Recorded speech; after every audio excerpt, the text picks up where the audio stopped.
Hari ini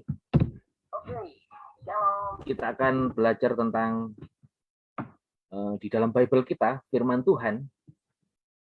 Tentu saja kami dari Sword, Study the Word. Itu belajar tentang firman Tuhan, tetapi dengan sudut pandang how to rightly dividing the word of truth. Bagaimana memilah firman kebenaran dengan benar. Jadi memilah firman kebenaran. Firman itu udah benar. Ini adalah firman kebenaran dari Kejadian sampai Wahyu. Semua apa yang difirmankan oleh Tuhan. Tapi kemudian apakah firman itu buat kita atau bukan?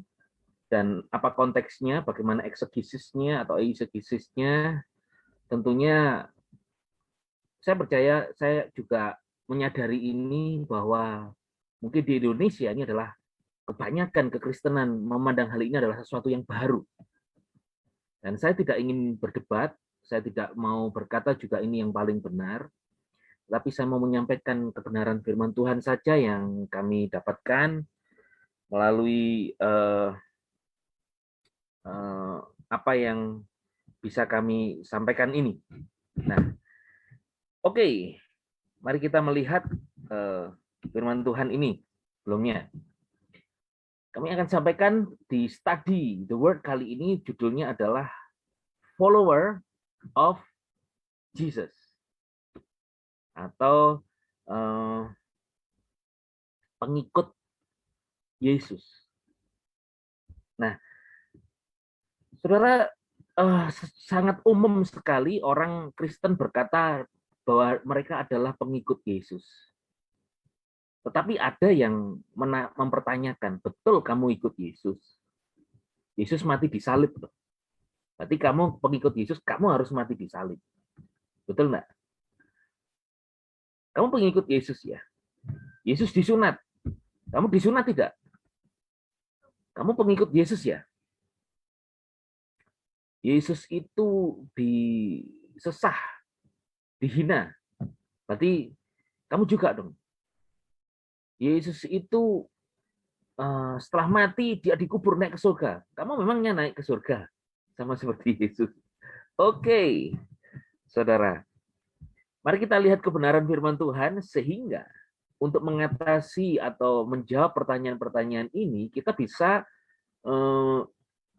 memberi tanggapan untuk mereka tentang mengikut Yesus ini, gitu ya.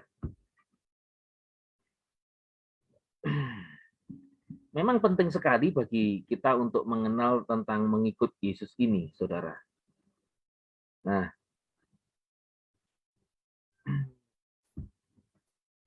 kalau saudara melihat gambar ini tentang mengikut Yesus ini, nah lihat nih, follower of Jesus. Wah, follower of Jesus, mengikut Yesus. Jadi Yesus di depan, pengikutnya di belakang, gitu kan?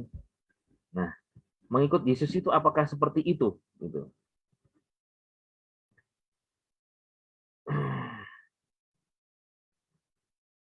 Mari kita melihat, saudara, di sword ini, yaitu study the word. Study the word.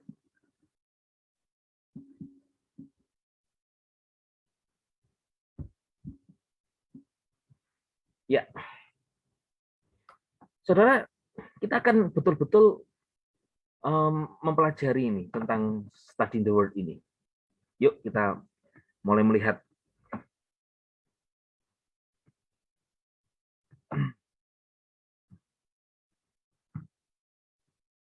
Dalam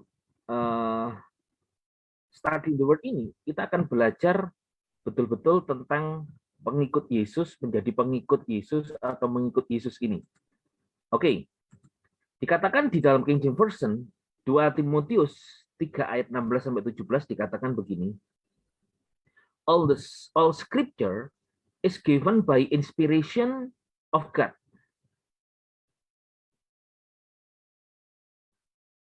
And is profitable for doctrine, for reproof, for correction, for instruction in righteousness, gitu ya. And then that the man of God may be perfect, truly furnished unto all good works. Nah, saudara, semua firman tulisan di dalam Bible kita itu diberikan atau diilhamkan oleh Tuhan, itu berguna untuk mengajar doktrin. Doktrin itu kan apa ya? Artinya doktrin itu dogma, satu pokok ajaran gitu ya, pokok ajaran. Jadi berguna untuk mengajar, terus memberi teguran, memperbaiki kesalahan, mendidik dalam kebenaran. Itu dari Kejadian sampai Wahyu. Nah, saudara, dalam 2 Timotius 2 ayat 15 dikatakan study.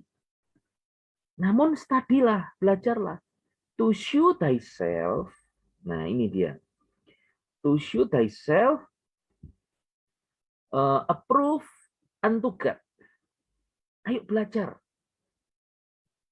Untuk kita ini bisa berdiri di hadapan Tuhan. A workman that needed not to be ashamed. Sebagai pekerja yang tidak perlu merasa malu. Kemudian rightly dividing the word of truth. Untuk memilah, membagi firman kebenaran. Nah, membagi atau memilah firman kebenaran ini dengan benar. Jadi kita mesti memilah. Kan tidak semua loh. Ayat firman Tuhan itu ditujukan kepada kita. Nah, ini dalam Indonesian Modern Bible.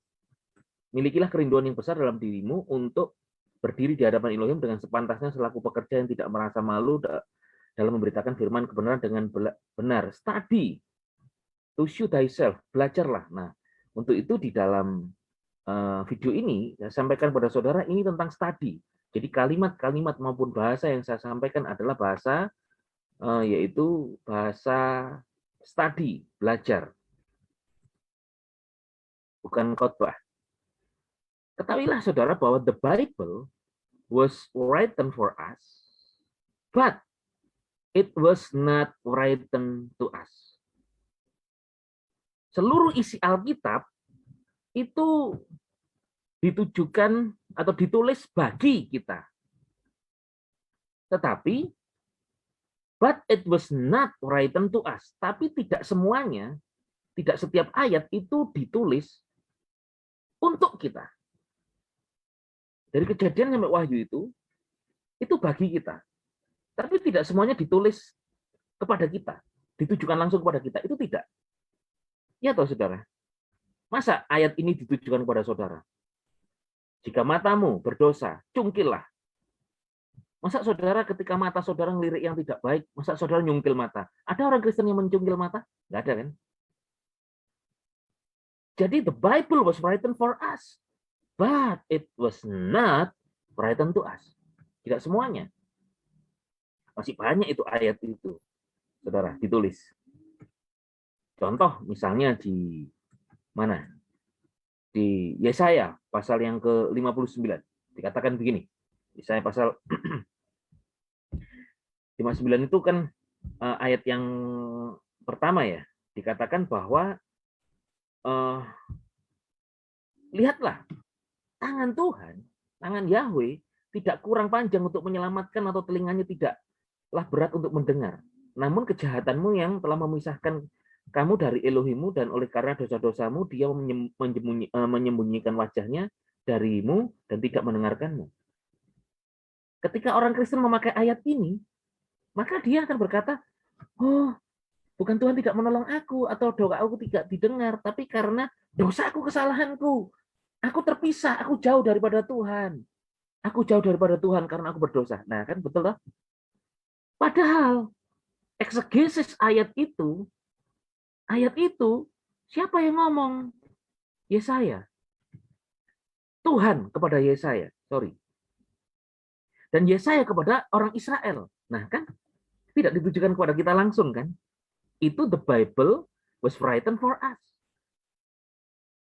But was not written to us. Memang untuk kita. Kalau kita di luar Tuhan, di luar Kristus, tapi di dalam Kristus, Roma 8 ayat 39, tidak ada yang memisahkan kita dari kasih Kristus. Immanuel, Christ in you, Tuhan di dalam kita, tubuh kita adalah bait Roh Kudus. Saudara, jadi saudara bahwa yang ditujukan kepada kita langsung adalah pasti yang Roma pasal yang 8 ayat 39. Karena Kristus sudah mati ganti dosa kita. Dan tidak ada yang memisahkan kita dari kasih Tuhan. Immanuel, Tuhan menyertai kita. Nah, kalau saudara sudah percaya Yesus, lalu saudara masih berpijak di Yesaya pasal 59 ayat 1 dan 2, engkau sudah tidak di situ.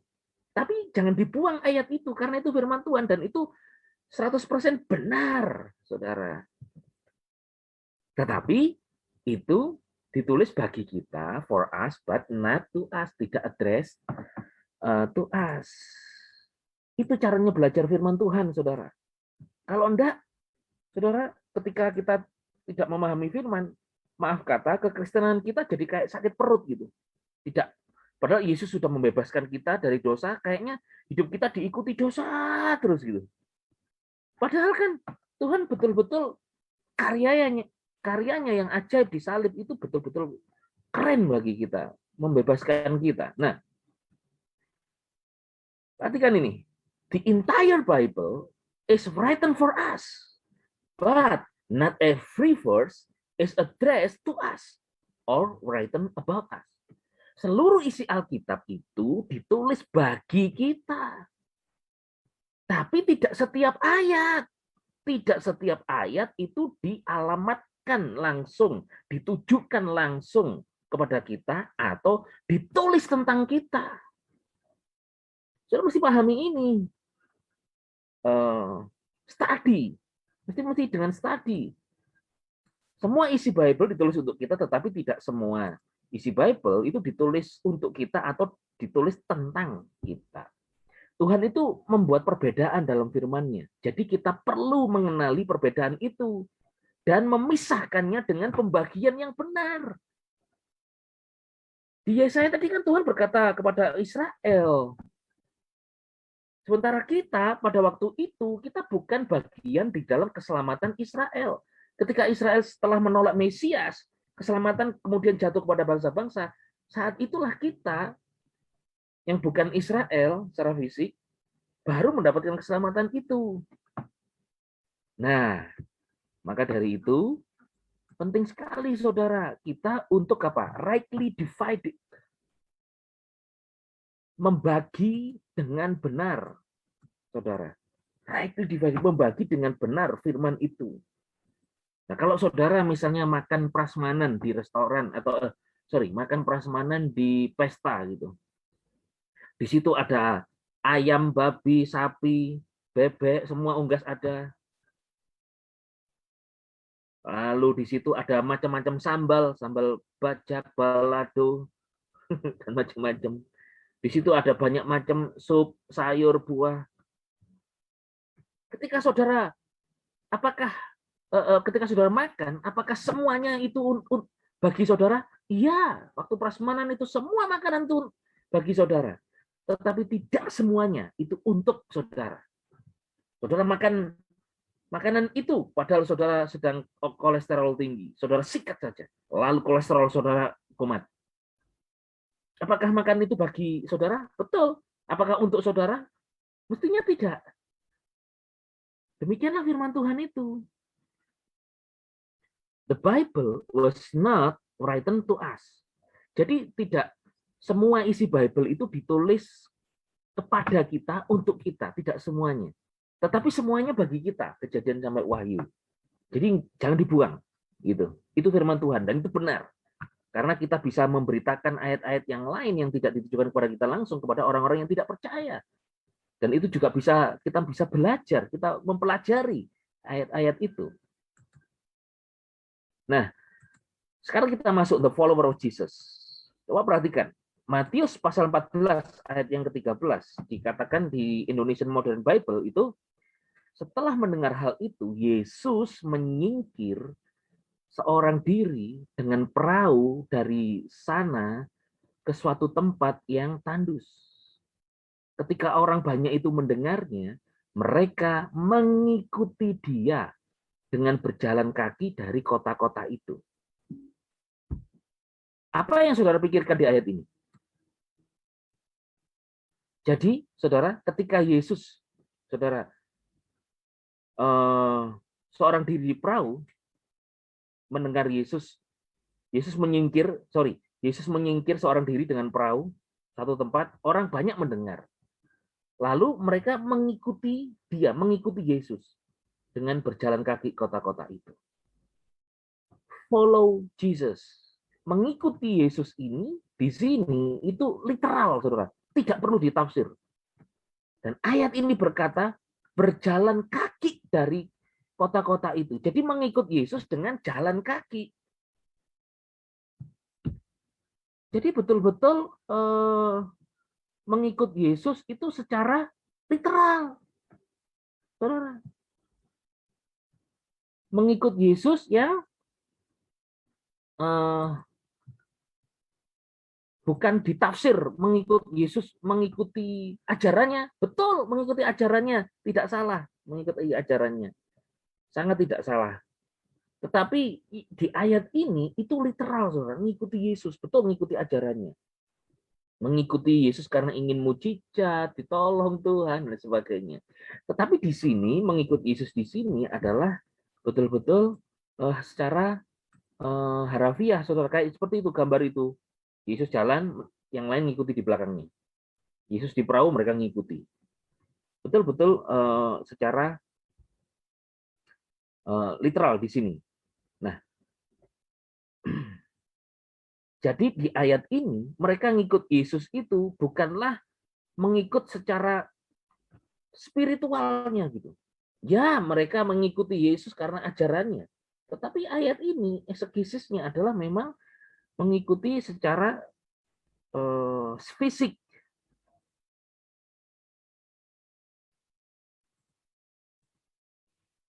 Literal. Jadi betul-betul apa adanya gitu loh, saudara. Itu yang bahasa yang paling simpel deh. Nah, ketika mengikut Yesus di situ, itu secara harafiah.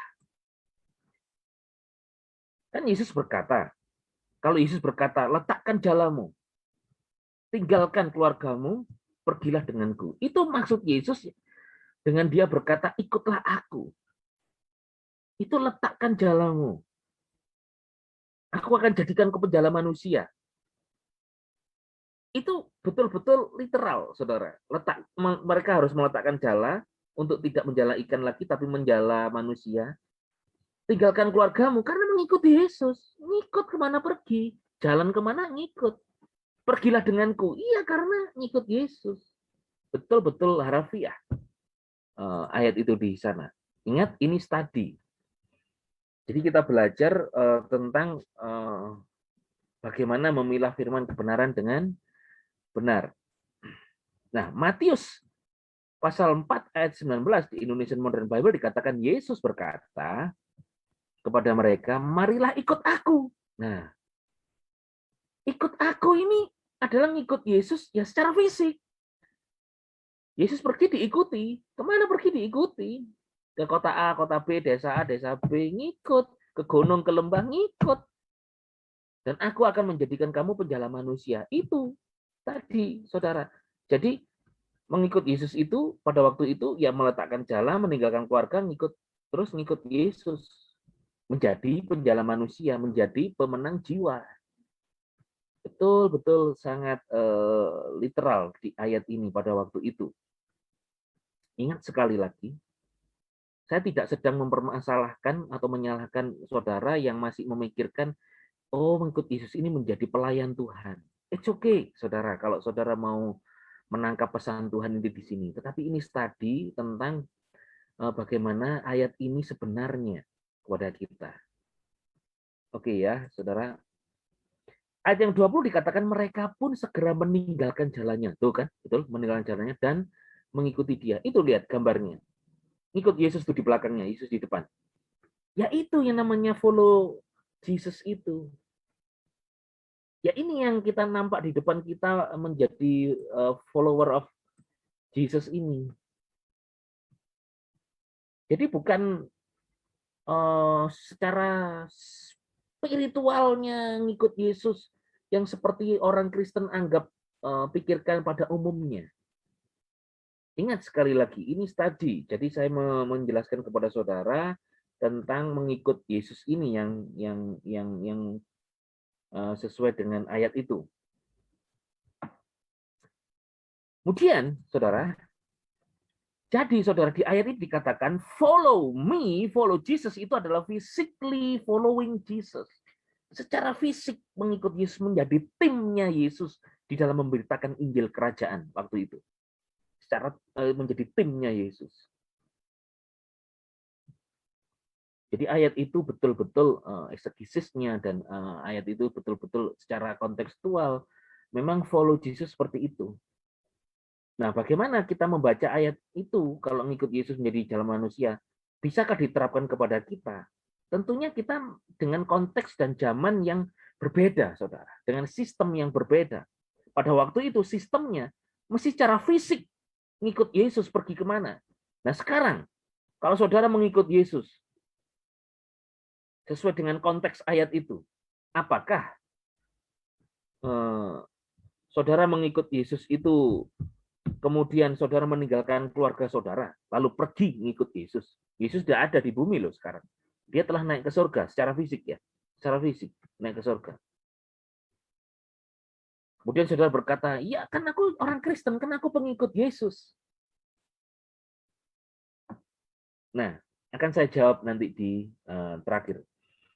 Oke, di ayat yang ke-11, pasal yang ke-8 Matius, Indonesian Modern Bible dikatakan, setelah dia turun dari gunung, banyak orang mengikuti dia. Ini juga betul-betul Yesus dari gunung turun, orang banyak mengikuti dia. Ini physically juga. Ini literal juga, ini harafiah juga. Mengikut ini. Yesus turun dari gunung ini. Saudara. Sebab memang mereka pada waktu itu saudara, mereka melakukan perjalanan mengikuti Yesus ini memang betul-betul secara fisik ini dalam artian mereka kagum akan Yesus, betul-betul mengagumi Yesus, saudara. Jadi ini pada waktu itu mengikut Yesus ini bukanlah suatu keyakinan spiritual yang mengikuti Yesus, tetapi orang-orang yang secara harafiah, secara literal, tak perlu ditafsir, orang-orang pada waktu itu mereka berjalan di belakang seorang selebriti abad pertama. Yesus kemana? Diikuti. Ya kayak zaman sekarang lah. Ada konser BTS, apalagi konser Blackpink di sana, datang beli tiketnya. Hampir sama gitu, mengikuti seorang selebriti abad pertama. Jadi ikutlah aku di situ memang mengikut Yesus secara fisik.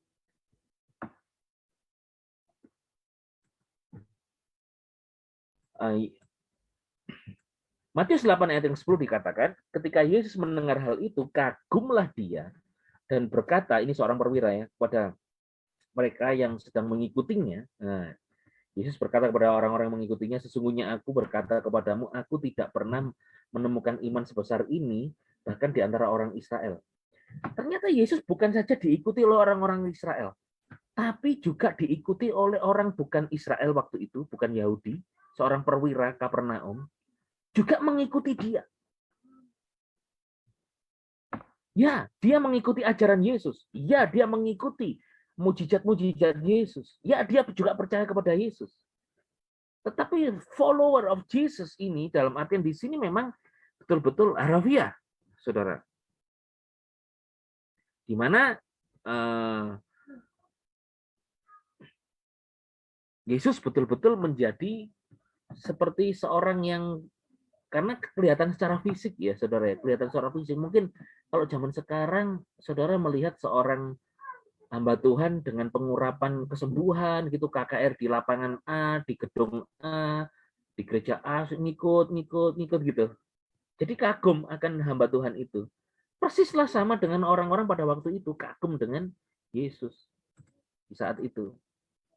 Matius 9 ayat 18 dikatakan, sementara dia mengatakan hal-hal itu kepada mereka, datanglah seorang pemimpin menyembah kepadanya dan berkata, anak perempuanku baru saja mati, tapi datanglah dan tumpangkanlah tanganmu ke atasnya, maka ia akan hidup. Maka bangunlah Yesus dan mengikutinya. Demikian juga para muridnya. Mengikutinya di situ, mengikut Yesus di situ juga arafiah. Ngikut secara fisik, ngikut. Karena Yesus mau melayani anak perempuan yang baru saja mati itu. Di situ.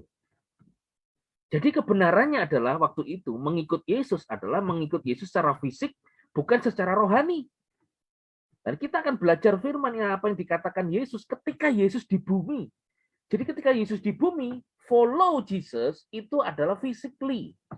Ketika Yesus di bumi ya, jangan saudara samakan dengan sekarang. Yesus hari ini secara fisik, Yesus tidak sedang di bumi.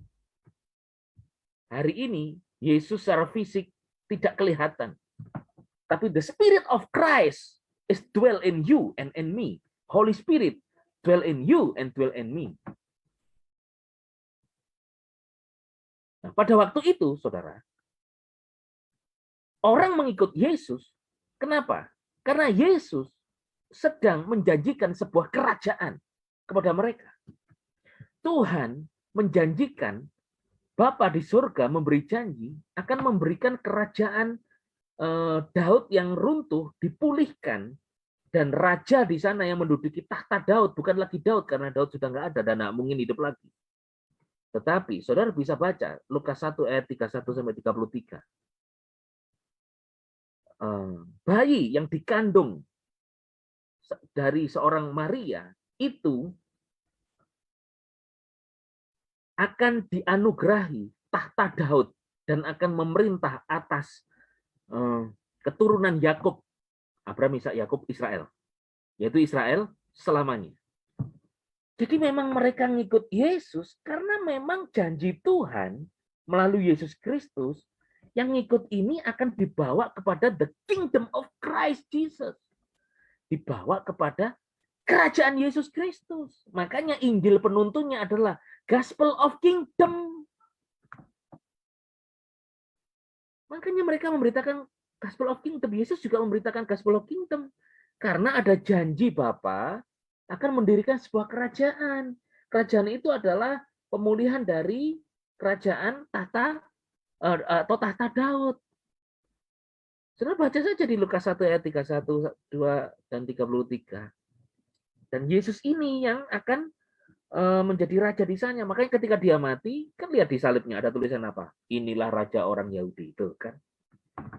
Jadi memang ini janji Tuhan, mereka ngikut Yesus akan masuk dalam kerajaan itu, supaya dalam kerajaan itu kalau banyak yang ngikut, ada rakyatnya, ada pemerintahnya.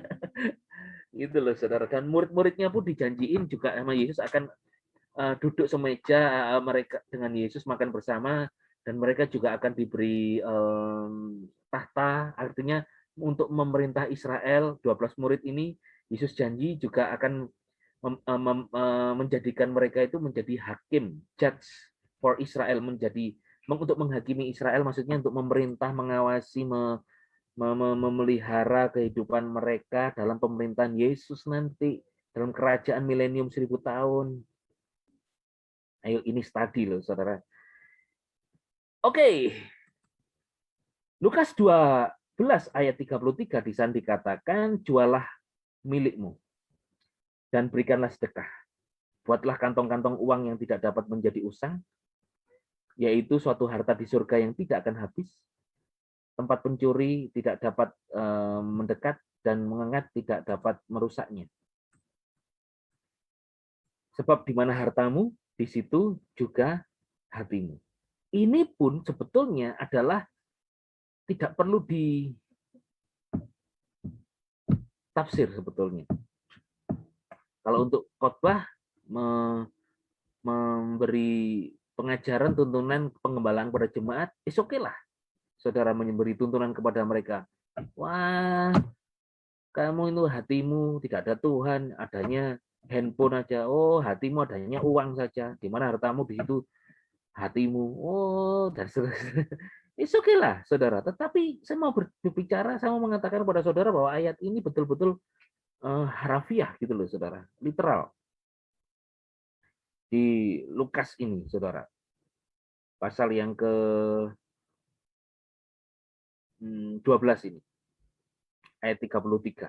Memang Yesus sedang mengajarkan satu ajaran kerajaan, saudara. Karena nanti di kerajaan, saudara, itu mereka enggak usah membawa apa-apa lagi. Karena Yesus sudah sediakan, gitu, saudara. Makanya Yesus juga berkata, jualah harta milikmu. Jadi memang Yesus akan membawa mereka ke dalam kerajaannya. Karena Yesus tahu bahwa di mana hartamu, di situ hatimu. Dan Yesus sudah sediakan semua di sana sebetulnya nanti, saudara. Nah ini yang saya sampaikan pada saudara ini. Lukas 1 ayat 31 dikatakan, sesungguhnya engkau akan mengandung, ini kepada Maria, melahirkan seorang anak laki-laki dan hendaklah engkau menamainya Yesus. Siapa Yesus ini? Dia akan menjadi besar dan akan disebut putra yang maha tinggi. Dan Tuhan Elohim akan mengaruniakan kepadanya tahta Daud. Tuh kan. Jadi Yesus akan dikarunia tahta Daud, bapa leluhurnya. Leluhur secara fisik ya. Karena Yesus juga 100% manusia. Dia akan memerintah atas keturunan Yakub. Loh kan. Kenapa Yesus diikuti oleh 12 murid dan orang-orang Israel lain? Karena Yesus sudah dinubuatkan untuk memerintah atas keturunan Yakub sampai selamanya loh. Dan kerajaannya tidak akan pernah berakhir. Ini loh janji Tuhan kepada Israel. Makanya Yesus datang itu untuk apa? Mengumpulkan orang-orang Israel yang percaya kepada Yesus, karena Yesus satu-satunya jalan dan satu-satunya pintu masuk dalam kerajaan itu, the kingdom of God itu. Ini dia kalau mau tanya ayatnya. Sebetulnya Yesus ketika di bumi itu datang hanya untuk Israel. Maaf, kalau saudara sebagai orang Kristen berkata, Yesus di Matius, Markus, Lukas, Yohanes itu untuk kita. Secara studi, maaf, Yesus datang ke bumi. Yesus sendiri berkata, Matius 15 ayat 24, aku datang hanya untuk domba-domba yang hilang dari Israel. Tetapi, jangan curiga dulu. Saya tahu saudara pasti berkata, wah sesat ini. Wait, tunggu dulu saudara. Kita ini kan belajar toh. Ketika Israel menolak Yesus, barulah setelah Yesus mati dikubur naik ke surga, barulah keselamatan itu jatuh ke bangsa-bangsa. Nah, itu baru buat kita. Tapi ketika Yesus di bumi, Matius, Markus, Lukas, Yohanes, Yesus itu bukan buat kita. Dia dinubuatkan, dia yang ada di perut Maria ini, dinamai Yesus, dia akan apa? Memerintah atas keturunan Yakub selamanya. Siapa keturunan Yakub? Abraham, Ishak, Yakub, 12 anak, 12 suku Israel, bangsa Israel. Apakah saudara secara fisik ya, keturunan darah, secara blood seed, apakah saudara Israel? Saya orang Indonesia. Saudara ditempatkan Tuhan di Indonesia. Tapi today, kita bukanlah kelompok di mereka yang ini. Tetapi keselamatan sudah jatuh ke bangsa-bangsa bagi kita. Nah, kita yang di kelompok itu, saudara. Tunggu nanti di studi lain, saya akan sampaikan kepada saudara. Bahwa akan terbukti bahwa kita tidak akan selamanya di bumi. Dan ini, Yesus akan memerintah atas keturunan Yakub selama-lamanya ini di bumi loh, saudara. Ini di bumi. Ya, kita perlu membedah Bible kita. Kita perlu unlocking, kita perlu membuka gembok daripada Bible kita dengan tuntunan Roh Kudus, bukan dengan kepintaran saya atau kebenaran manusia, bukan. Dengan tuntunan Roh Kudus, saudara. Dan kita akan lihat. Oke, saudara. Jadi, saudara, mereka orang-orang Israel itu dengan tahta Daud yang dipulihkan itu, Yesus akan menjadi raja. Mereka tidak, makanya Yesus berkata tadi apa? Jualah hartamu gitu, karena hatimu di mana hartamu di situ hatimu berada. Mereka tidak akan lagi di kerajaan Yesus itu, di kerajaan Daud yang sudah dipulihkan itu, karena di sana tidak akan lagi membutuhkan rumah, unta, uang, dinar, tanah, barang-barang cadangan yang lain gitu ya, maksudnya persediaan-persediaan yang lain. Bila atau jika mereka benar-benar mengikuti Tuhan, mengikuti anak Elohim, anak Tuhan, yaitu Yesus Raja di dalam kerajaannya, secara literal, harfiah, yaitu kerajaan di bumi. Yang dinubuatkan di sini tadi, di Lukas 1 ayat 33, memerintah atas keturunan Yakub selama-lamanya. On earth, saudara. Kenapa on earth? Tidakkah saudara perhatikan di Kejadian 1 ayat 1, in the beginning God creating heaven and earth. Itu bicara tempat heaven and earth. Di terjemahan kita kan diterjemahkan langit dan bumi. Pada mulanya Tuhan menciptakan langit dan bumi. Kan itu in the beginning God creating heaven and earth. Tempat di heaven dan di earth. Nah, di earth ini Yesus akan memerintah selama-lamanya untuk keturunan Yakub. Nah, heaven-nya bagaimana? Kita akan belajar terus nanti, saudara. Siapa heaven?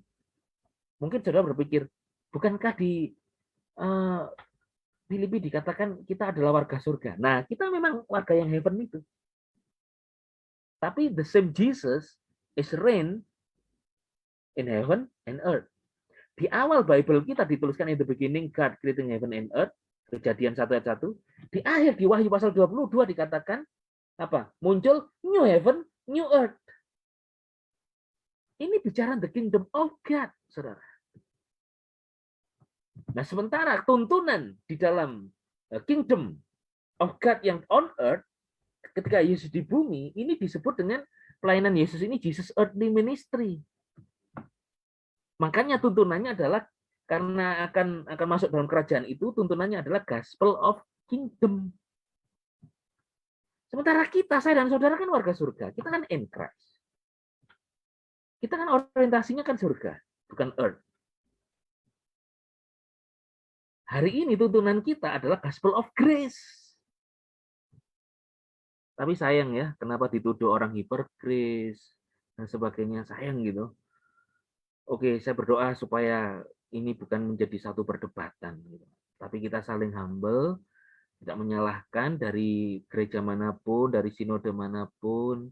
Kita sama-sama belajar, saling mengasah gitu.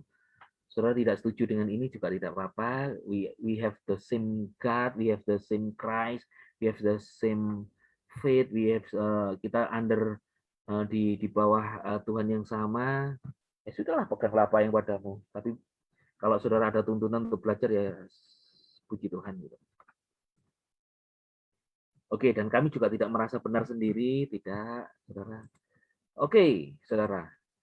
Berikutnya di Matius pasal 19 ayat yang 21 dikatakan, di Indonesian Modern Bible, Yesus berkata kepadanya, jika engkau ingin menjadi sempurna, pergilah, jualah apa yang menjadi milikmu dan berikanlah kepada orang miskin. Maka engkau akan memperoleh harta di surga, lalu marilah dan ikutlah aku. Ketika seorang muda berkata, bagaimana aku memiliki hidup yang kekal? Yesus cuma berkata, kamu ingin sempurna? Susah ya menjadi sempurna. Oh, oke. Ini bahasa saya, saudara. Karena orang itu berkata,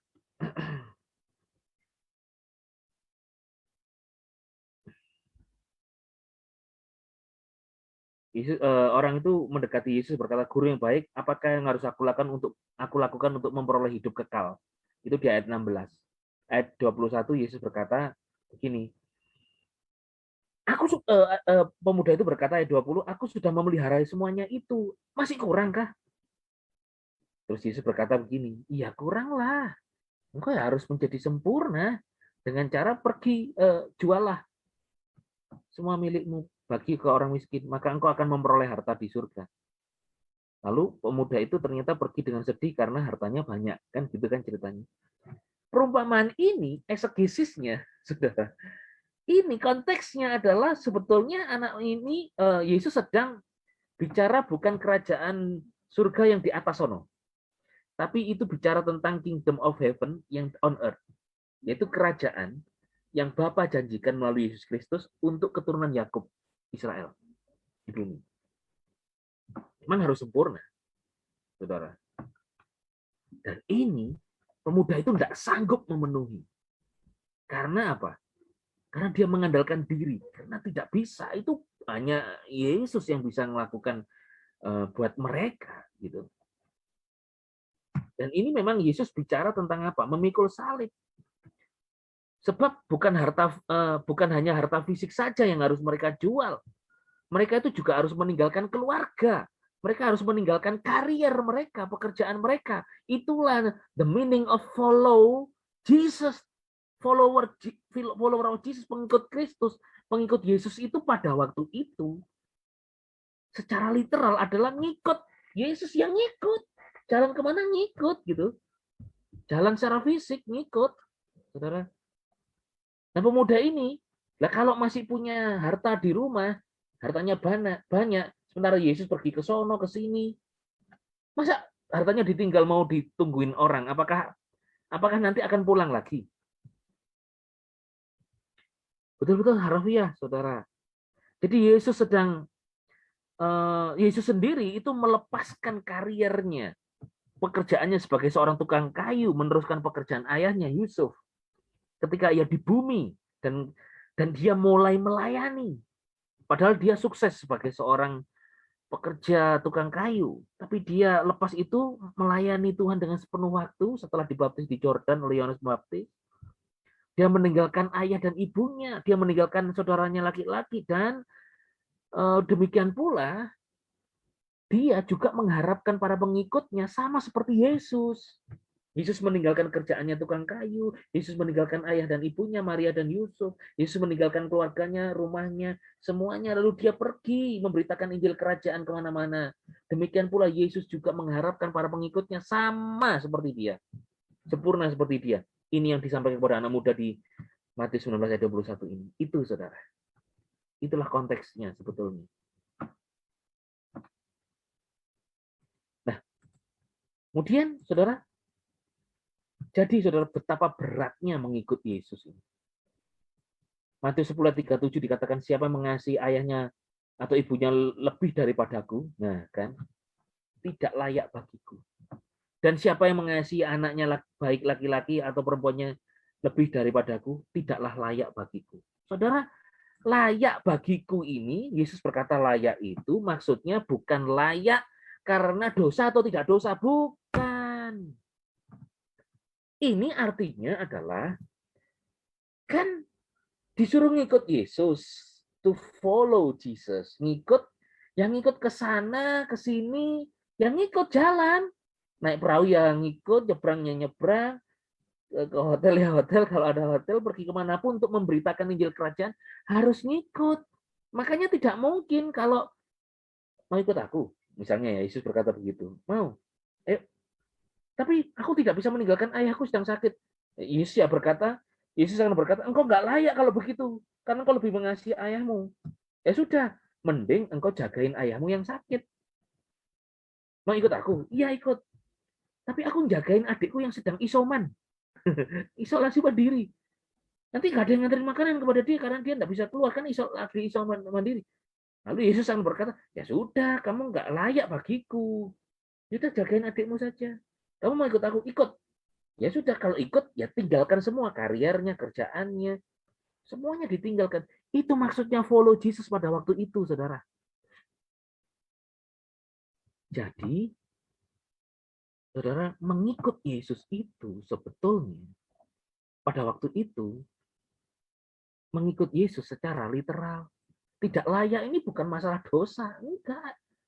Maksudnya itu kalau ngikut Yesus ya tinggalkan ayahmu, ibumu, rumahmu, hartamu, anak laki-laki, anak perempuan, saudaramu, kalau bisa ya pacarmu tinggalin gitu. Atau pacarmu, suamimu, istrimu mau ngikut ya ikutlah. Itu maksudnya konteksnya, saudara. Memang betul-betul literal. Ayat 38 dikatakan, dan siapa yang tidak memikul salibnya dan mengikut aku, ia tidak layak bagiku.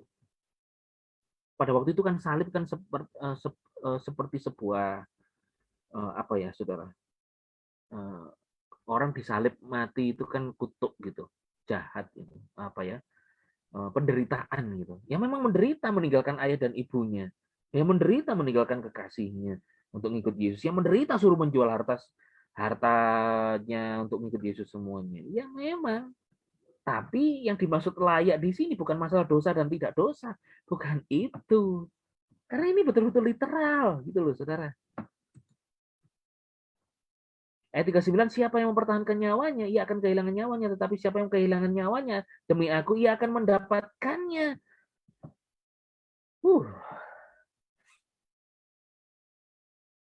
Mungkin saudara yang belum memahami bisa berkata, ngomong apa ini? Jangan salah paham dulu, saudara. Tunggu. Jadi sebetulnya pada waktu itu tidak ada orang yang bisa ngikut Yesus sebetulnya sih. Secara fisik ya. Karena Yesus sedang membawa Israel itu kepada kerajaannya. Makanya Yesus datang itu hanya dia diutus untuk memberitakan the gospel of the kingdom, Injil kerajaan. Karena gospel of kingdom namanya aja gospel, kabar baik, kingdom, kerajaan, kabar baik yang masuk dalam kerajaan. Kan beda dong dengan saya dan saudara hari ini. Kita under gospel of grace. Gospel, kabar baik, grace, anugerah.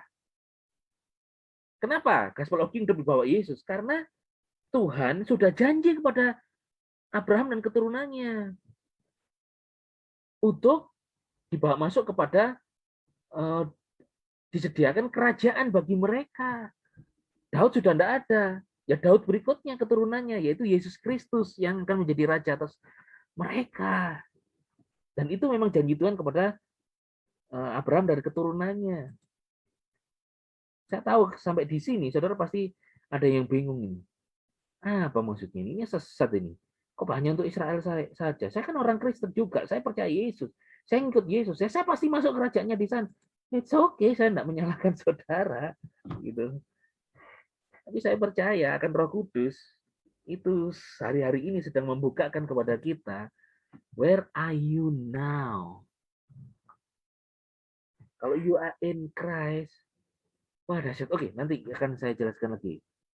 Dan berikutnya, saudara, Yohanes 13 ayat 36. Ini janji Yesus untuk bisa mengikutinya. Nah, kan tidak ada orang yang bisa mengikutinya. Buktinya masih mengasihi ayah dan ibunya, tidak bisa meninggalkan hartanya juga. Susah kan?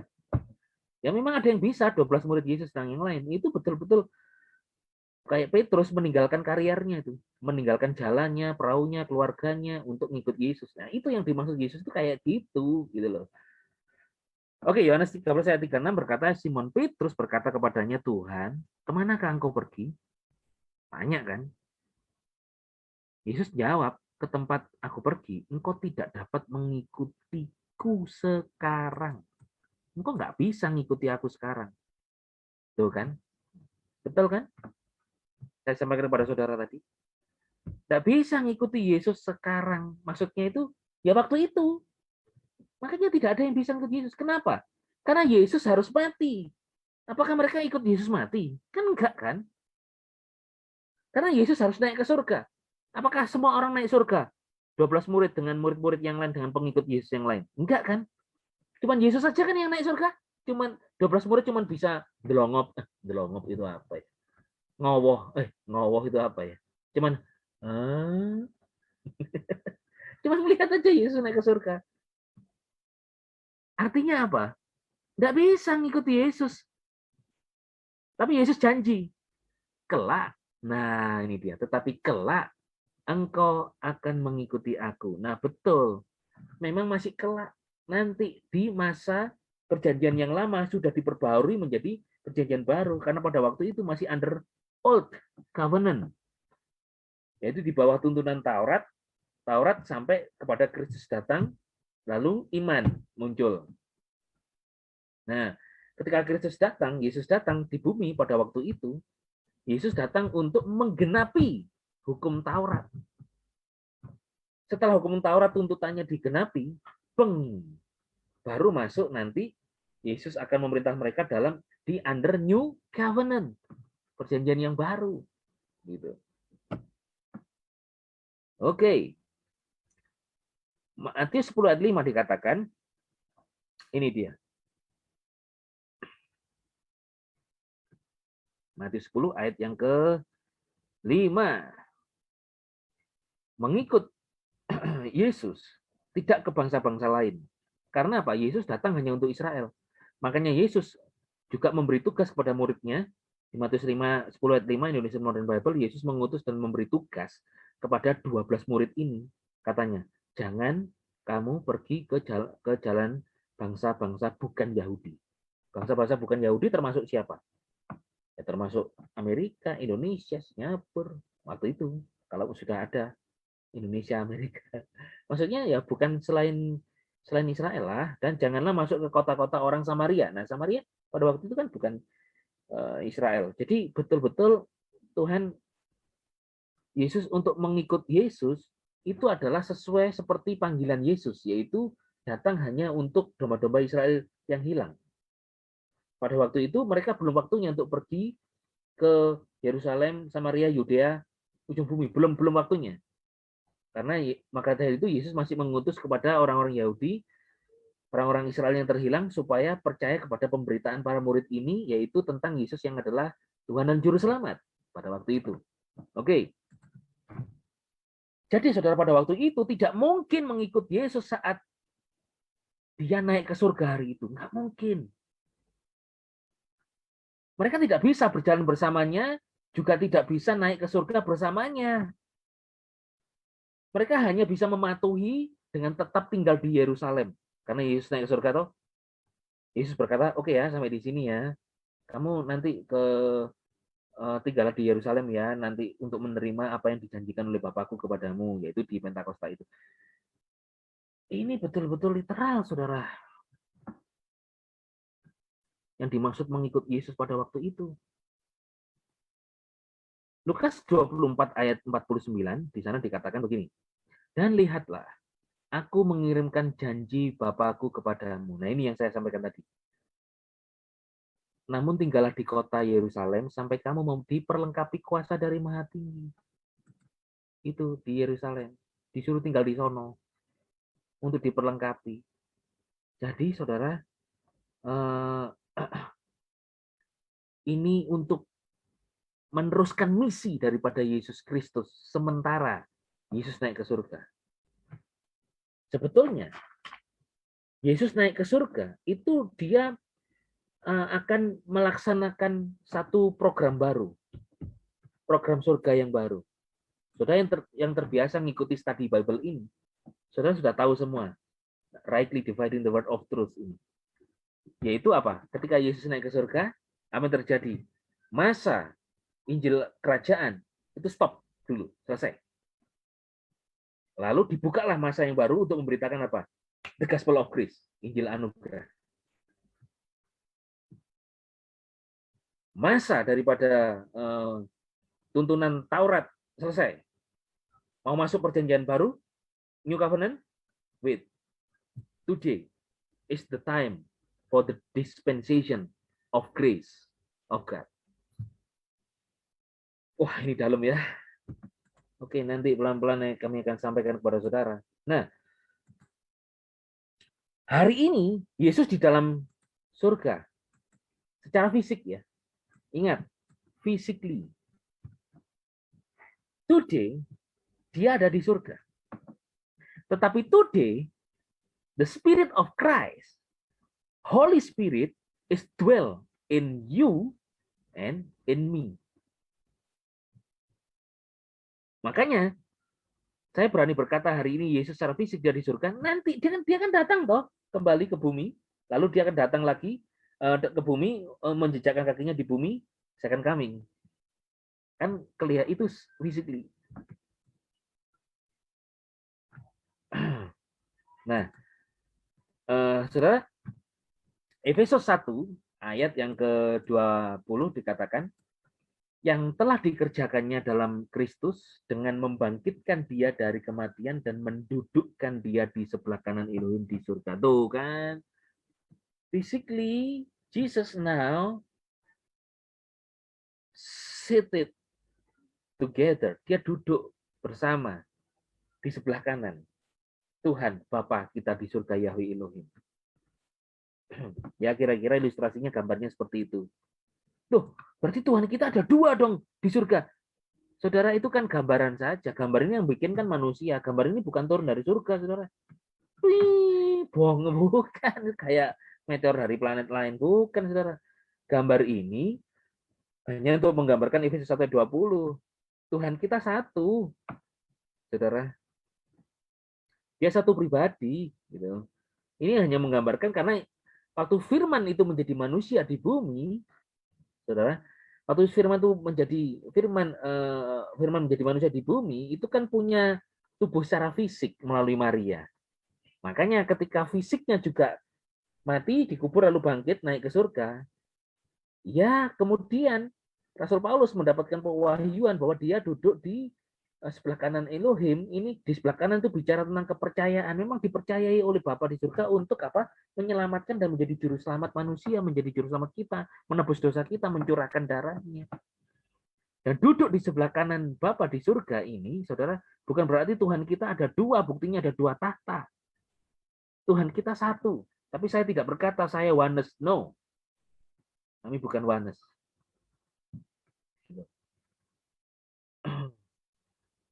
Oke ya, Yesus juga berkata aku dan Bapa satu, soalnya berkata begitu.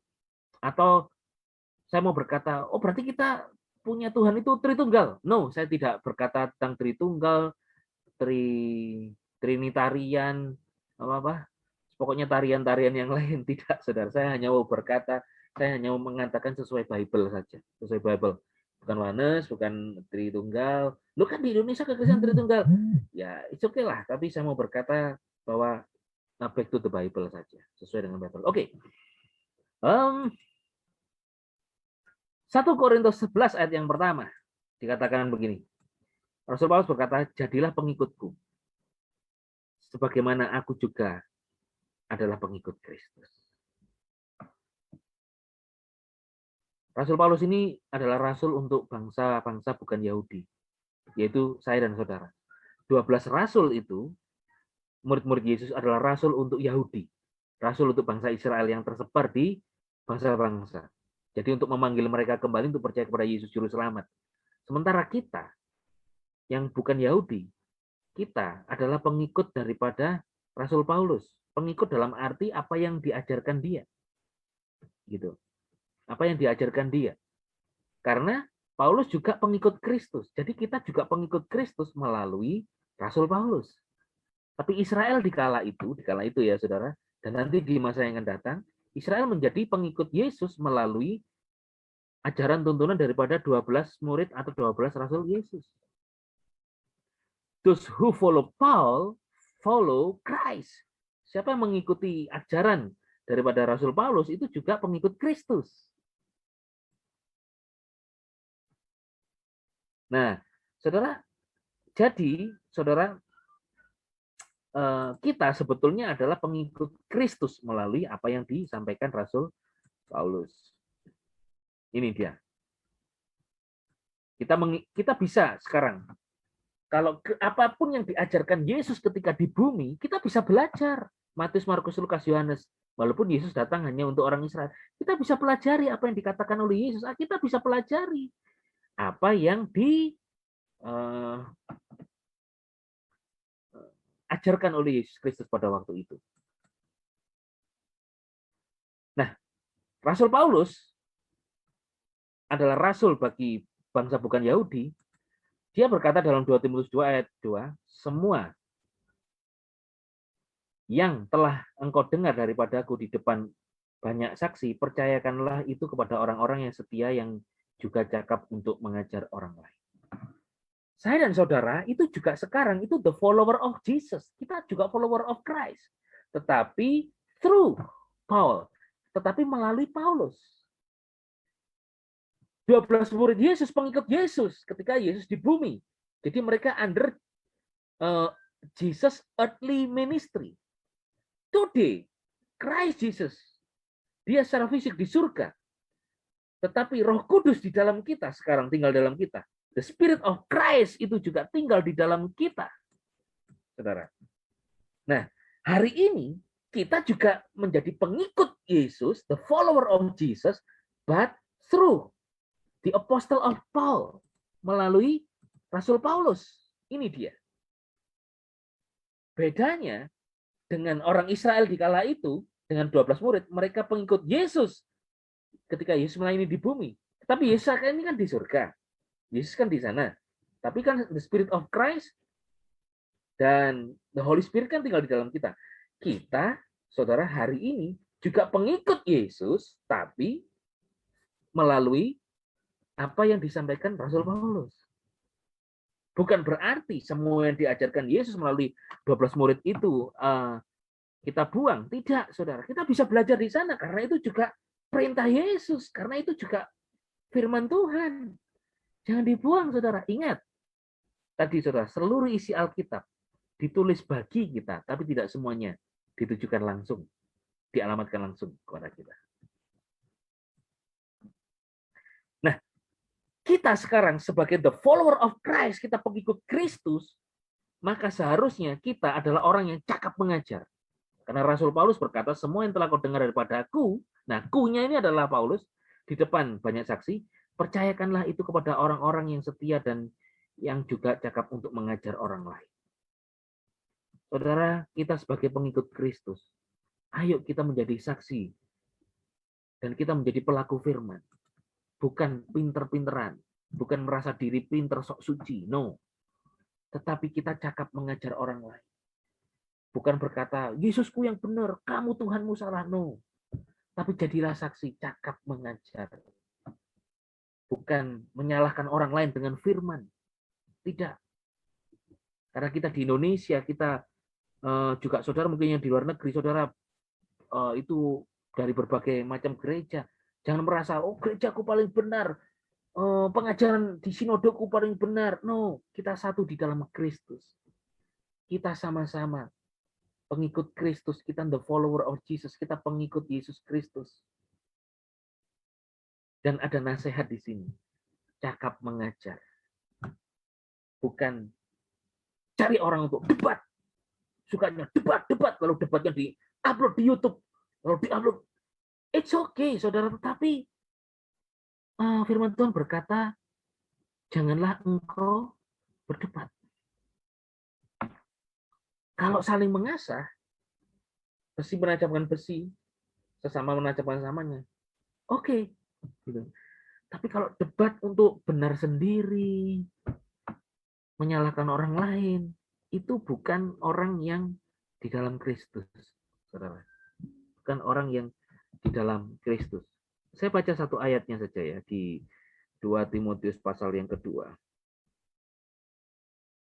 Ayat 23 dikatakan begini, hindarilah perdebatan yang bodoh dan tidak mendidik. Nah, harusnya kita cakap mengajar. Karena hal itu hanya akan menimbulkan pertengkaran. Ayat 24, seorang hamba Tuhan seharusnya tidak bertengkar, melainkan berlaku ramah kepada semua orang, cakap mengajar dan sabar. Jadi, saudara, saya sampaikan ini, studying the word ini, bukan mengajak saudara berdebat, bertengkar tentang pengikut Yesus. Kami mengungkapkan pendapat kami. Kami sampaikan kebenaran yang sesuai dengan Bible. Yaitu kita adalah sama-sama pengikut Yesus. Tetapi pengikut Yesus yang yaitu kita under the apostle of Paul. Kita pengikut Yesus melalui apa yang disampaikan Paulus. Karena apa yang disampaikan Yesus dan 12 muridnya ketika di bumi, itu adalah ajaran-ajaran yang akan membawa mereka ke dalam kerajaan yang di bumi. Kerajaan di bumi di mana Yesus akan memerintah, duduk memerintah di atas tata Daud dan memerintah atas mereka itu selamanya di bumi, the kingdom of heaven yang on earth. Di Lukas pasal yang pertama ayat 31 sampai 33 tadi. Sementara kita itu under grace. Kita in Christ, Christ in you. Spirit of Christ di dalam kita. We are new creatures, kita ciptaan baru. Saudara, Untuk itu, saudara, jadi kalau misalnya ada pandangan perbedaan, please, ayo kita sama-sama kabarkan saja Yesus Juru Selamat, supaya orang lebih banyak lagi yang dimenangkan bagi Yesus. Setuju, katakan amin. Dan sebagai pengikut Kristus melalui Rasul Paulus, tidak hanya cakap mengajar, tetapi apa? 2 Timotius ayat yang ke pasal 3 ayat 16, 17 dalam Indonesian Modern Bible dikatakan semua firman yang diilhamkan Elohim itu berguna untuk mengajar, memberi teguran, memperbaiki kesalahan, dan mendidik dalam kebenaran, supaya manusia Elohim menjadi sempurna, diperlengkapi untuk melakukan perbuatan baik. Sebagai seorang yang kita ini sebagai pengikut Kristus, itu kita memiliki pegangan, tuntunan hidup selama di bumi ini, yaitu apa? Firman Tuhan. Dari Kejadian sampai Wahyu. Itu pegangan hidup kita, saudara. Baca, renungkan, lakukan firman Tuhan. Itu pegangan kita. Tujuh, katakan amin. Jangan ada yang dibuang, walaupun itu tidak ditujukan kepada kita langsung. Jangan saudara membaca firman Tuhan hari ini. Tuhan tuh baik. Wah, amin. Lalu besoknya baca firman Tuhan. Celakalah engkau. Wah, ini bukan buat aku. Ya, oke, tapi bacalah saja. Ya kayak saudara makan itu loh. Saudara makan kan pilih-pilih toh. Boleh saudara memilih-milih ayat, tetapi kalau firman itu buat engkau, misalnya makan, saudara enggak suka pedas itu, lalu tiba-tiba kena cabai, wah pedas. Kan pedas itu kan juga ada baiknya juga kan. Coba dicari di buku kesehatan. Sorry. Cari buku kesehatan. Kan lombok cabai kan juga ada manfaatnya. Ya itulah firman Tuhan. Kalau pedas kepada saudara, sudah nggak apa-apa, supaya saudara berkeringat. Nah, gitu aja kan. Makan pedas kan berkeringat. Oke. Sebagai pengikut Kristus, kita juga apa? Filipi 3:17 dikatakan, saudara-saudaraku, teladanilah aku dan perhatikanlah mereka yang hidup secara demikian, seperti kamu telah menganggap kami sebagai teladan. Meneladani sang Rasul Anugerah. Teladanilah Rasul Paulus. Saudara. Rasul Paulus itu ya, dia itu rasul yang dia dulu kan namanya Saulus. Dia itu diselamatkan oleh anugerah loh, bukan karena dia bertobat. Betul nggak? Ayatnya di mana dia bertobat? Oh, ada ayatnya bertobat. Ya, tapi setelah dia diselamatkan dulu. Dia diselamatkan dulu baru dia bertobat. Dia waktu itu akan membantai dan menganiaya orang Kristen lagi. Tapi di dalam perjalanannya ke Damaskus ditemui Yesus. Saulus, Saulus, mengapa engkau menganiaya aku? Sejak ditemui Yesus, itu Yesus menemui dia di tengah jalan. Itu untuk menghentikan langkah daripada Saulus untuk berbuat dosa lebih lagi itu dihentikan. Sebetulnya grace itu bukan license to sin. Sebetulnya anugerah kasih karunia itu bukan untuk bebas berbuat dosa. Tapi grace itu yang benar adalah seperti Yesus menemui Saulus yang akan membunuh atau menganiaya banyak orang Kristen. Grace itu sebetulnya adalah untuk apa? Itu kuasa. Anugerah itu sebuah kuasa untuk menghentikan kita tidak berdosa lagi. Bukan hipergrace. Kalau dituduh hipergrace itu tuduhan yang tidak biblical. Oke, jadi kita meneladani dia bahwa kita ini hidup dalam anugerah. Teladanilah dia. Dia memberitakan the gospel of grace. Ayo kabarkan gospel of grace. Gospel of grace itu apa sih? Injil yang isinya adalah 1 Korintus 15 ayat 1 sampai 4 yang berkata,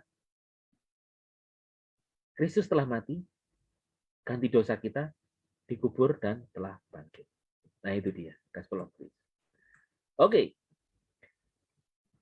I am living under grace. Kita ini hidup di bawah anugerah. Nah, orang yang hidup di bawah anugerah itu, saudara, ada 6 ciri sebagai pengikut Kristus. Jadi, saudara, hari ini kita pengikut Kristus, itu pengikut Kristus yang kita the follower of Jesus, itu yang under grace. Kita living under grace. Orang yang hidupnya di bawah anugerah itu, saudara, adalah yang pertama, pikirannya. Kolose 3 ayat 2 sampai 3, pikirkanlah hal-hal yang di atas, bukan hal-hal yang di bumi. Sebab kamu sudah mati dan hidupmu tersembunyi bersama Kristus di dalam Elohim. Orang yang hidup di bawah anugerah, under grace, itu dia memikirkan Kristus Yesus. Kan pikirkanlah perkara di atas yang bukan di bumi kan, di mana Kristus berada kan. Karena apa? Kita sudah mati. Mati itu artinya terpisah. Death, the meaning of death is separation. Satu pemisahan. Kita terpisah dari dosa.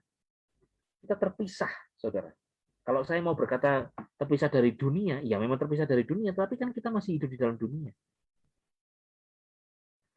Hidupmu tersembunyi bersama Kristus. Jadi our life is hidden, saudara, with Christ in God.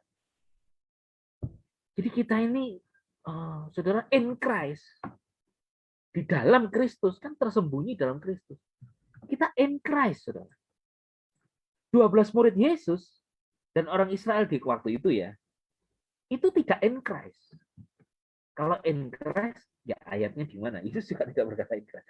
In Christ itu hanya ada di masa today, masa sekarang. Ketika Yesus sudah naik ke surga, masa anugerah turun bagi kita. Kita in Christ. Saudara. Dan orang yang in Christ itu dia memikirkan Kristus. Jadi bolehlah saudara memikirkan masalah saudara. Bolehlah saudara sedang isolasi mandiri, saudara sedang memikirkan kapan ya aku sehat dari COVID ini. It's okay, tapi put God first. Engkau memikirkan Kristus. Oh, aku percaya aku sakit, tetapi bila darah Yesus menyembuhkanku. Nah, itu memikirkan Kristus. Oh, aku lagi ada masalah. Aku percaya Tuhan memberikan aku jalan keluar. Nah, itu saudara. Katakan amin. Yang kedua, orang yang hidup under grace di bawah anugerah itu, Kolose 3 ayat 4, jika Kristus yang adalah hidup kita kelak dinyatakan, maka kamu juga akan dinyatakan dalam kemuliaan bersama Dia. Orang yang hidup under grace itu dia memiliki pengharapan. Dia berpengharapan. Dan pengharapannya itu apa? Adalah Kristus. Kristus yang adalah hidup kita. Christ is our life. Saudara, Kristus itu hidup kita loh. Buktinya apa? Galatia 2:20, hidupku bukan aku lagi, tapi Kristus yang hidup di dalam aku. Loh, itu dia. Inilah kekristenan. Kekristenan itu kehidupan, bukan sekedar agama. Jadi hidup saudara itu adalah Kristus. Saudara.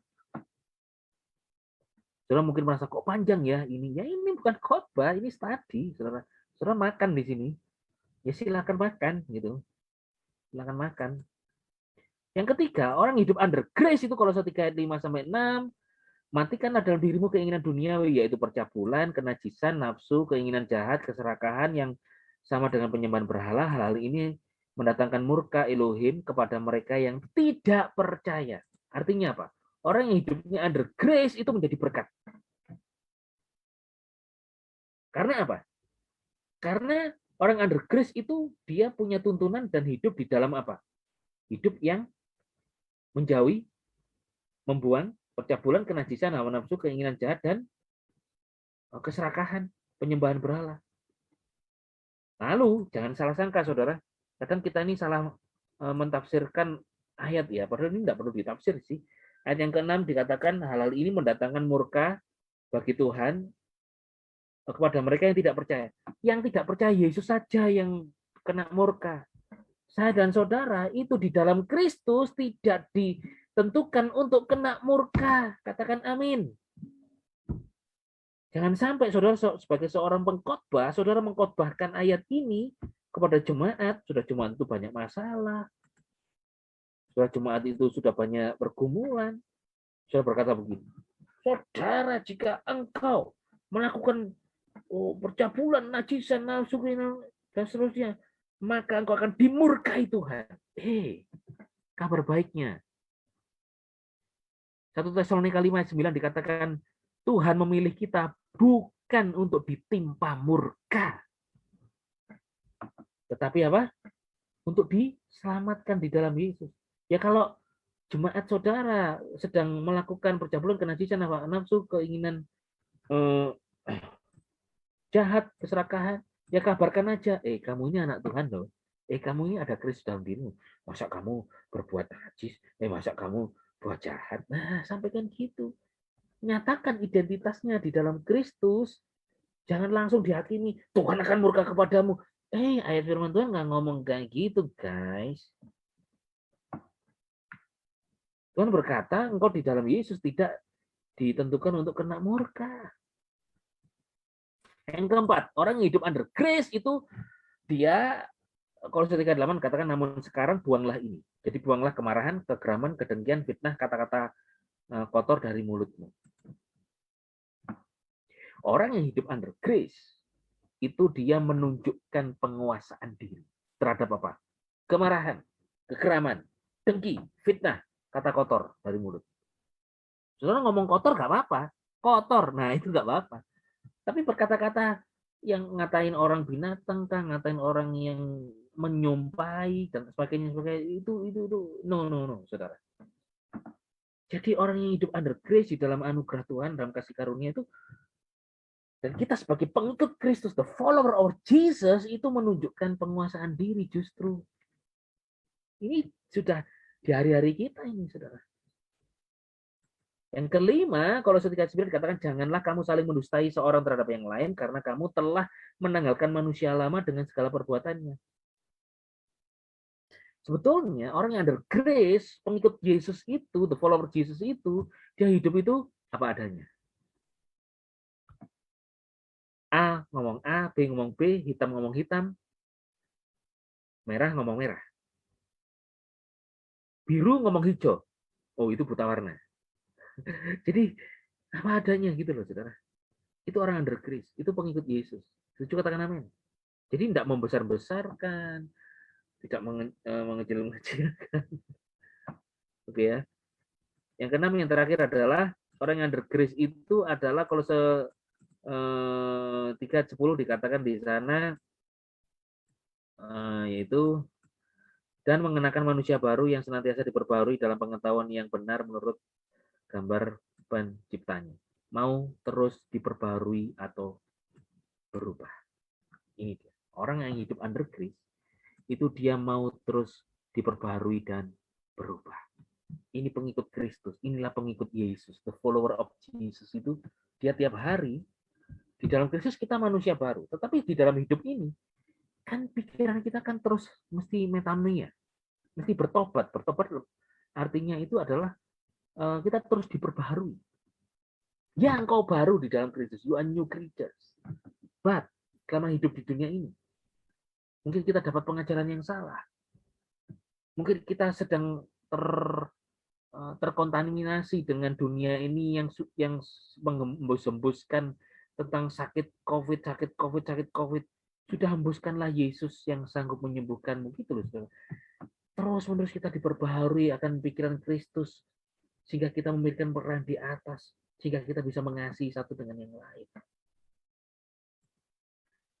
Nah, saudara, ini di sini ada sebuah bagan tentang peta di dalam mengikut Yesus. Peta masa lalu, saudara, itu it's all up, lakonnya, artisnya itu Israel. Dari Kejadian sampai Kisah Rasul pasal yang ke-8.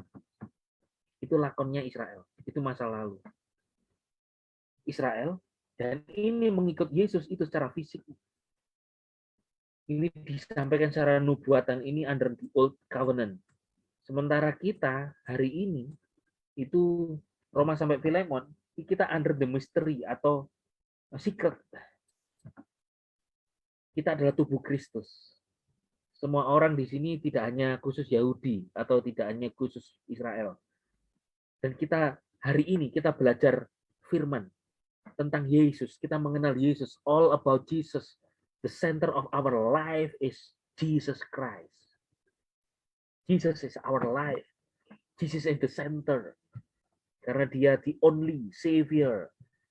Saudara, keselamatan hanya karena anugerah itu today, melalui iman.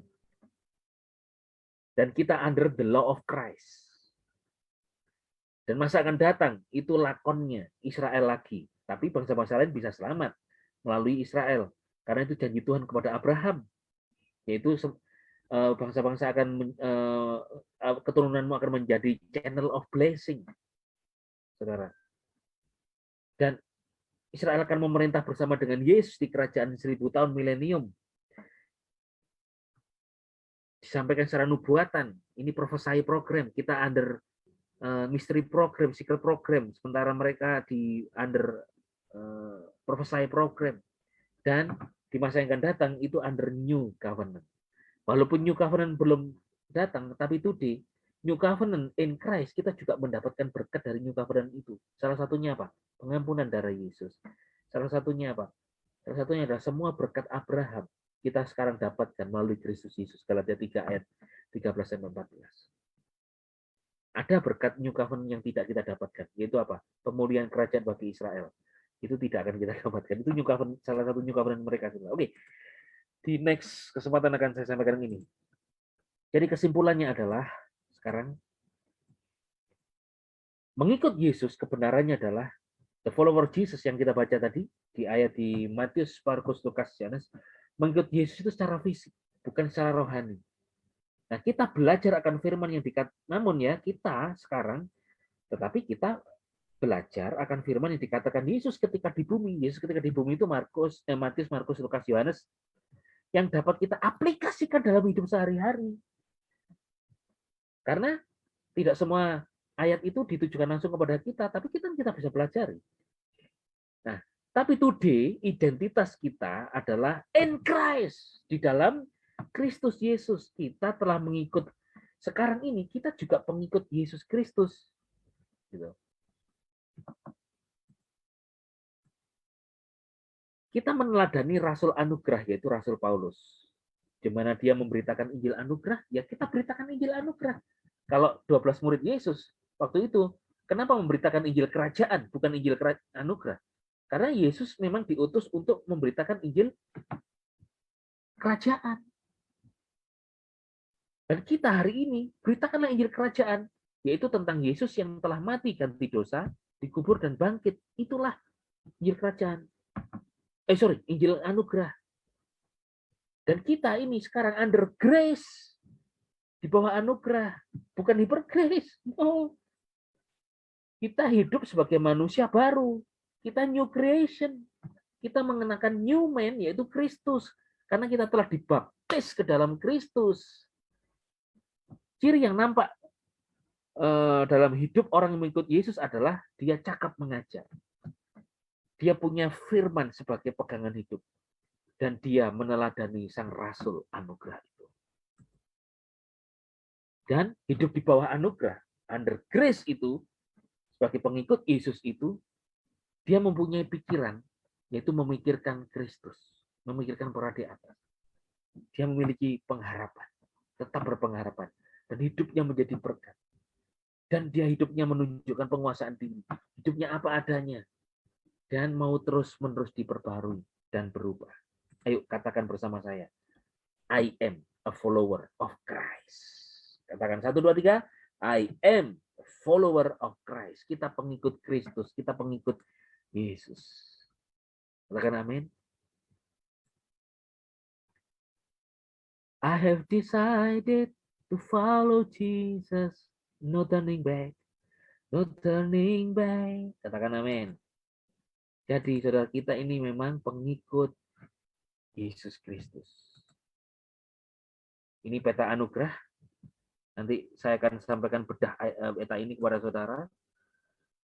Thank you sudah memperhatikan short ini, studying the word kali ini, saudara. Saudara bisa kontak di 0816551277 untuk mungkin saudara mau bertanya. Silakan gitu ya. Dan maka dari itu, kita sebagai sekarang the follower of Christ, thank you dari Sword, study the word. Kita akan terus belajar melalui di grup ini, di grup Facebook ini. Saya mau menyapa dan melihat, thank you semuanya yang sudah komen di grup. Dan ada yang bertanya ini. Saya mau bertanya tadi. Halo Asri, Shalom. Asri di mana ya? Di Palopo atau di mana? Lupa saya, sorry. Oh, bukan Palopo ya. Di Parepare ya? Sorry, di mana? Lalu Roberto, Tangerang, Shalom. Pak Sugiarto, ini papanya Mike ya? Sidoarjo, papanya Mike yang di Bali ya? Cilinda, Surabaya, halo. Pak Hendrikus, Kendari. Brigita Suwit, ini siapa? Dari mana? Shalom. Roberto nanya nih. Mau tanya. Kalau Yesus pernah berkata Bible kepada Israel, bahwa mereka harus memikul salib mengikut aku, berarti konsep memikul salib itu salib untuk kita yang di dalam Kristus, yang keras itu bagian nama Kristus. Ya, Yesus ngomong memikul salib itu kan, itu konsepnya untuk Israel kan. Untuk kita kan bukan mengikut Kristus, bukan memikul salib. Kita ini kan in Christ. Kita di dalam Kristus. Mau memikul salib kayak apa? Kalau literal ya, cara aja kayu lalu dipalang lalu pikul. Ya sudah, itu sudah mikul salib. Karena literal. Ini bukan tafsiran sih. Ya kebetulan saya juga nggak suka nafsir gitu. Tetapi yang jelas konsep memikul salib, kita di dalam Kristus. Ya sudah, kita semua penderitaan, kesalahan kita sudah ditanggung Yesus. Kok mau mikul apa lagi? Pikul kok yang kupasang. Kan waktu itu Yesus sedang konteksnya bicara tentang mereka itu capek berada under law. Lalu datanglah kepadaku. Kok yang kuberikan itu adalah itu anugerah yang diberikan Yesus. Ya sudah, kita apa adanya tadi, 6 yang tadi, under grace. Ya itu saja jawabannya, kita di dalam Kristus. Oke, thank you buat malam hari ini, dan mau sampaikan kepada saudara saat ini, salam anugerah. Ya, saya stopnya bagaimana nih? Kok lupa ini? Oh ya ya. Oke ya, thank you. Salam, sampai ketemu di Sword, tadi the word yang akan datang. We are a follower of Christ Jesus. Amen. Thank you.